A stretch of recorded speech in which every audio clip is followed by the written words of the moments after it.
A 9-year-old Indian origin boy was left bleeding and hospitalized after being stoned by a teenager in what his family calls a racist attack. Now, the boy was simply playing in his Cork neighborhood when a 15-year-old hurled stones at him. One struck his head deeply. He collapsed, was covered in blood.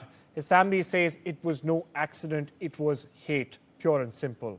And it's not an isolated case, viewers. Now, only in recent weeks, in fact, within this month itself, a 22-year-old Indian man was assaulted with a knife. A 6-year-old girl was called dirty and was in fact told to go back to India.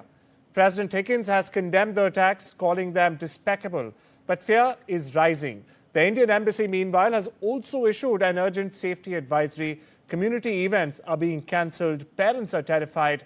Meanwhile, authorities are saying extremist hate is spreading through social media and foreign calls.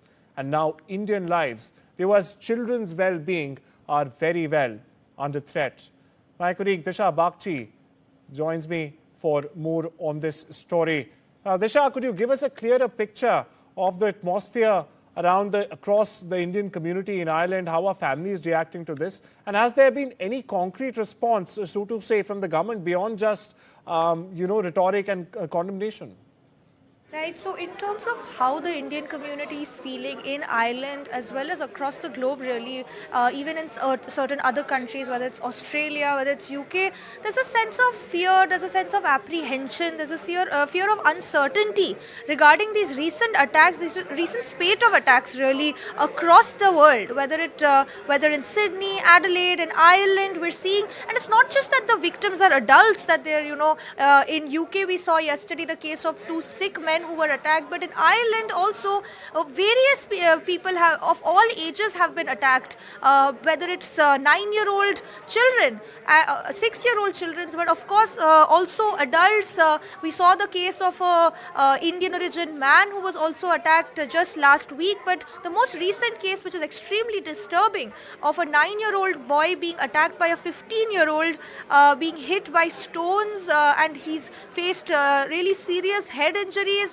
But now, according to the family, he is out of danger and is back home, and they've in fact there's a probe going on regarding all of these attacks. So the police is looking into what is the reason behind this recent spate of attacks, but there's a lot of apprehension, a lot of uncertainty. There's also certain Indian origin people, members of the Indian community, who are also thinking of returning back to India after these recent attacks. We saw just last week Indian man who was attacked by a group of teenagers in Ireland. He has said that he plans to return back to India after this recent attack. He doesn't feel safe in his home. He doesn't feel safe in Ireland. Now, this is a man who was in fact in Ireland for over 10 years. So, a really shocking case, and it really brings up a lot of questions whether these are isolated incidents, mere coincidences, or is this actually an orchestrated campaign against the Indian immigrants, the Indian communities across the